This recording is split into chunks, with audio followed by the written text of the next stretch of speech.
बिना बात के टेंशन लेते हैं कि क्या कहेंगे लोग। लेकिन जब लोगों को कहना था तब उन्होंने चुप्पी साध ली। वो आंखों के सामने मरती रही लेकिन लोगों ने कुछ नहीं कहा। क्या महिला क्या पुरुष, सबने उसे ऐसे देखा जैसे मानो ये तो नॉर्मल सी बात है। आप तो समझ ही गए होंगे कि मैं बात कर रही हूं साक्षी मर्डर केस के बारे में। करीब 17 लोगों की मौजूदगी के बीच साक्षी को साहिल ने मौत के घाट उतार दिया। कई राउंड उसे चाकुओं से गोदा, इससे भी उसका जी नहीं भरा तो उसने पत्थर से कुचलकर उसका चेहरा बिगाड़ दिया और उसे मौत के घाट उतार दिया। चेहरा पहचानने के लायक नहीं था, आंतड़ियां तक बाहर आ चुकी थी। जिसने वो मंजर देखा वो दहल उठा। लेकिन उन 17 लोगों का क्या जो वहां पर मौजूद थे और उन्होंने साक्षी को बचाने की जहमत नहीं उठाई। साक्षी मर्डर केस को आज 4 दिन बीत चुके हैं। इस दौरान साक्षी मर्डर केस को लेकर कई खुलासे हुए, कई अपडेट्स भी सामने आए। आज के जो अपडेट्स हैं उसके बारे में मैं आपसे बात करूं तो जो साहिल है, साक्षी का हत्यारा, उसे 3 दिन की पुलिस रिमांड पर और भेज दिया है। कोर्ट ने पुलिस को उसे सौंपा है, जिसमें पुलिस उसे आए दिन और पूछताछ करेगी और इस मामले पर कई और अहम खुलासे कर सकती है। इस दौरान साक्षी मर्डर केस को लेकर उसके माँ बाप और तमाम दोस्तों ने भी कई हैरान करने वाले खुलासे किए हैं। कल क्राइम तक के जरिए साक्षी की जो एक और फ्रेंड है, उसका नाम है भावना, उसने मीडिया के सामने आकर बताया कि साक्षी जो है करीब 1 साल पहले प्रवीण नाम के लड़के को डेट करती थी। इस दौरान साक्षी का प्यार इतना परवान चढ़ा कि उसने प्रवीण के नाम का टैटू अपने हाथ पर बनवा लिया। दोनों एक दूसरे से बहुत प्यार करते थे, लेकिन जितनी सीरियस साक्षी थी उतना सीरियस प्रवीण नहीं था। साक्षी की एज उस टाइम 15 साल रही होगी या फिर 14 साल, लेकिन फिर भी वो प्रवीण के साथ रिलेशनशिप में थी।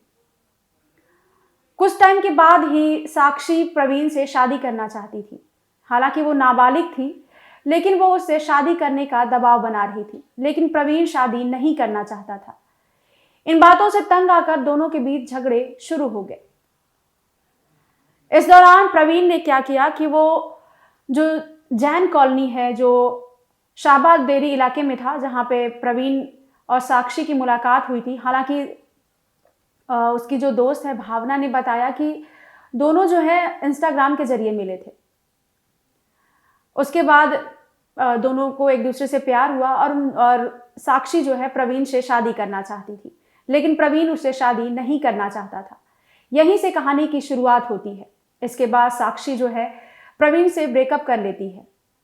प्रवीण भी उससे दूर चला जाता है, वो जौनपुर चला गया। इसके बाद साक्षी की लाइफ में एंट्री होती है साहिल की।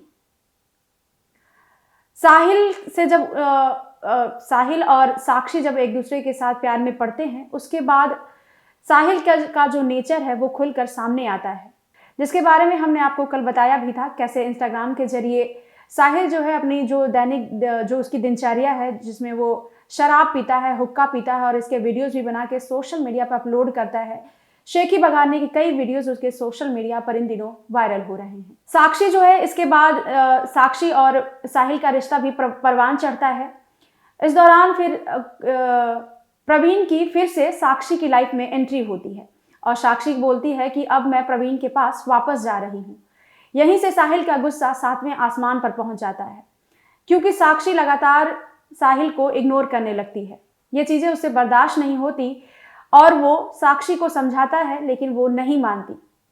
इसके बाद साक्षी ने जब देखा कि साहिल उसका पीछा नहीं छोड़ रहा, तो उसने अपने तमाम दोस्तों को ये बात बताई कि साहिल मेरा पीछा नहीं छोड़ रहा, मैं उससे पीछा कैसे छुड़ाऊं। इसके बाद उसने अब ये बात कल जब हमने क्राइम तक के जरिए आपको ये बताया था कि उसकी जो फ्रेंड है भावना, उसने मीडिया के सामने आकर ये बयान दिया कि करीब 1 हफ्ते पहले उसकी साक्षी की मौत से 1 हफ्ते पहले ही दोनों की मुलाकात हुई थी और दोनों में दोस्ती हुई। उसके बाद साक्षी ने भावना से ये बातें शेयर की कि साहिल जो है मेरा पीछा करता है और मैं उससे दूर जाना चाहती हूँ, लेकिन वो मुझसे दूर नहीं जाना चाहता। वो लगातार मेरा पीछा कर रहा है, वो मेरे साथ ज़बरदस्ती कर रहा है अपने साथ रहने के लिए। इसके बाद भावना ने बताया कि वो फिर साक्षी और अपने एक और दोस्त झबरू को लेकर साहिल को समझाने के लिए जाती है। तो इस दौरान साहिल कुछ नहीं बोलता। ये लोग साहिल को धमकाते हैं कि तू साक्षी से दूर रह। इसके बाद साक्षी जो है रात को 12 बजे, तकरीबन 12 बजे साहिल को फ़ोन करती है और कहती है कि बहुत बड़ा बदमाश है ना तू डेरी का, कहाँ गई तेरी बदमाशगिरी। ये बात साहिल को इतनी अखरती है कि अगले ही दिन वो साक्षी को मारने का प्लान बना लेता है। करीब 2 हफ्ते तक उसने अच्छी खासी प्लानिंग की साक्षी को मारने के लिए। इसके लिए बाकायदा उसने हरिद्वार से धारदार चाकू खरीदा और 2 हफ्ते की प्लानिंग के बाद 28 तारीख की रात को साक्षी का मर्डर कर दिया। उसके बाद 29 तारीख को जब ये सीसीटीवी सामने आया, ये सीसीटीवी जिसने भी देखा उसके होश उड़ गए। केस के 4 दिन बीतने के बाद आज साक्षी मर्डर केस की एफआईआर कॉपी सामने आई है। इस एफआईआर कॉपी में साक्षी के जो पिता हैं उनके मुताबिक बताया गया है कि साक्षी और साहिल एक दूसरे के साथ 1 साल से थे। साक्षी जो है साहिल को 1 साल से जानती है। दोनों की दोस्ती 1 साल पुरानी है। पिता बताते हैं कि अक्सर साक्षी जब घर में आती तो उनके सामने भी साहिल के बारे में जिक्र करती। इस दौरान पिता समझाते कि अभी तुम्हारी एज बहुत कम है, अभी तुम पढ़ाई लिखाई पर ध्यान दो, ना कि साहिल पर या फिर रिलेशनशिप पर। जाहिर है जो साक्षी के पिता हैं जनक जी ने, उन्होंने साक्षी को समझाते हुए अपना फर्ज निभाया।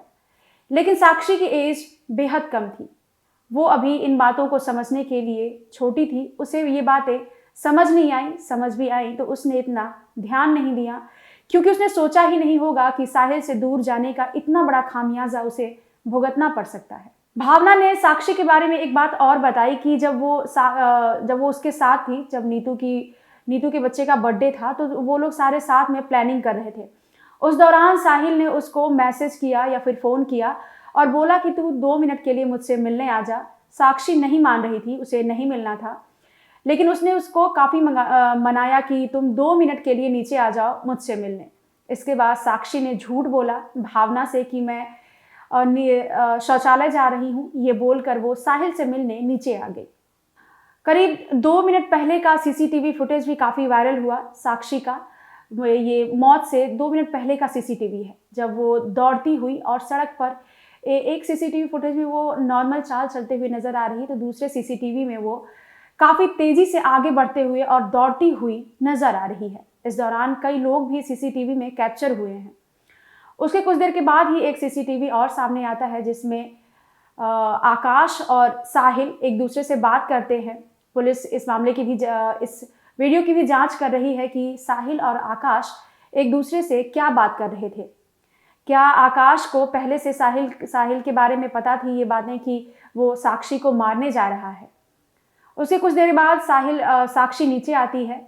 हालांकि अभी तक इस बात की तस्दीक नहीं हुई है कि साक्षी जब वहाँ पे आती है तो बिना बातचीत किए ही साहिल उस पर ताबड़तोड़ हमले शुरू कर देता है या फिर उन दोनों में बातचीत भी हुई है। इस चीज़ का सीसीटीवी तो अभी सामने नहीं आया है। लेकिन साहिल और साक्षी जब एक दूसरे के साथ होते हैं, जब साहिल उस पर ताबड़तोड़ हमले कर रहा होता है, उस दौरान का सीसीटीवी वायरल हुआ और इसके बाद आकाश के साथ सीसीटीवी वायरल हुए। इसके अलावा साक्षी दौड़ती भागती हुई बेतहाशा रोड पर जब जा रही थी, तो वो वीडियो भी अभी सोशल मीडिया पर काफ़ी वायरल कर रहा है, जिसे हमने कल क्राइम तक के जरिए आपको दिखाया था। तो वहीं एफआईआर में जो बातें सामने आई हैं उसके मुताबिक भी जो साक्षी के पिता हैं उन्होंने बताया कि हम जब भी साक्षी को समझाते कि तुम साहिल से मत मिलो, उस दौरान वो उनसे गुस्सा हो जाती और इसी गुस्से में वो जो नीतू है उसकी दोस्त, उसके घर रहने चली जाती। मौत से 10 दिन पहले से साक्षी जो है नीतू के घर पे रहती थी। इस दौरान उसकी माँ जो है कई बार उससे मिलने गई। उन्होंने बोला भी कि अब घर चलो, लेकिन साक्षी ने उनकी बात नहीं मानी। उसने कहा कि जो नीतू के पति हैं, जो कि उस इलाके का खूंखार अपराधी है, उस इलाके का एक तरीके से वो गुंडा है और अपनी इन्हीं हरकतों की वजह से वो इस वक्त तिहाड़ जेल में कैद है। तो नीतू ने उससे कहा कि वो जल्द ही जेल से बाहर आने वाले हैं, उसके बाद तुम अपने घर चली जाना। क्योंकि नीतू जो है वो काम के सिलसिले में बाहर जाती तो इधर साक्षी उनके बच्चे का ध्यान रखती थी। यही बात बोलकर साक्षी ने अपनी माँ को मनाया और उसकी माँ फिर वापस घर लौट गई। फिर वो दिन था जिस दिन नीतू के बच्चे का बर्थडे था और साक्षी उसके बच्चे के लिए कपड़े लेने गई थी। और फिर जब वो ऐसा मीडिया रिपोर्ट्स में दावा किया गया कि साक्षी उस दौरान नीतू के घर बर्थडे में शामिल होने के लिए जा रही थी, लेकिन साक्षी की दोस्त भावना ने बताया कि वो नीचे शौचालय का बोल के नीचे गई थी और फिर खबर आई कि साक्षी की मौत हो चुकी है। तो वहीं साक्षी के जो पिता हैं उन्होंने बताया कि जो नीतू के घर पे रह रही थी साक्षी, नीतू ने ही साक्षी की मौत की खबर उनके पिता को दी। नीतू ने ही आके बताया कि आपकी बेटी को साहिल ने मारकर नाले के पास फेंक दिया है। जब नीतू के पिता दौड़ते हुए उधर आए तो उन्होंने देखा कि उनकी बेटी का जो चेहरा है वो देखने के लायक नहीं था। हर तरफ खून ही खून था, उसकी पेट की आंतड़ियां भी बाहर थी। जिसके बाद पुलिस को बुलाया गया। पुलिस ने भी वो मंजर देखा तो उसके भी होश उड़ गए। फौरन पुलिस ने इलाके के सीसीटीवी को अपने कब्जे में लिया और जांच में जुट गई। लेकिन इस दौरान साहिल जो है वो फरार हो चुका था, जिसके बाद पुलिस ने दबिश देते हुए उसे बुलंदशहर से गिरफ्तार कर लिया। फिलहाल साहिल को कोर्ट ने 3 दिन की पुलिस रिमांड और बढ़ा दी है और वो पुलिस की कस्टडी में है, जहां पर पुलिस उससे दिन रात सच जानने की कोशिश कर रही है और वो आए दिन अपने बारे में और साक्षी के बारे में कई राज सामने ला रहे हैं और वो आए दिन अपने और साक्षी के बारे में कई राज सामने ला रहा है। इसके अलावा साहिल का जो इंस्टाग्राम है उसके जरिए भी अगर साहिल के इंस्टाग्राम को देखें तो 2 दिन पहले उसके इंस्टाग्राम पर उसके फॉलोअर्स की जो संख्या है 435 थी, लेकिन उसके बाद उसके फॉलोअर्स की संख्या भी लगातार बढ़ रही है। कल जब मैंने उसकी इंस्टाग्राम प्रोफाइल चेक कर रही थी न्यूज़ बनाने के लिए, उस दौरान मैंने देखा कि उसके जो फॉलोअर्स हैं वो लगातार बढ़ रहे हैं। वो उस टाइम 1035 हो चुके थे। उसके बाद थोड़ी देर के बाद जब मैंने चेक किया तो वो 1500 के पार जा चुके थे। यानी कि लोग लगातार साहिल को फॉलो कर रहे हैं उसके बारे में जानने के लिए, उसकी गतिविधियों के बारे में जानने के लिए।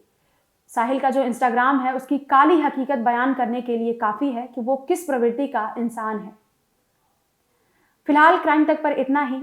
अगर आपको ये न्यूज़ अच्छी लगी हो तो हमें कमेंट बॉक्स में ज़रूर बताएं।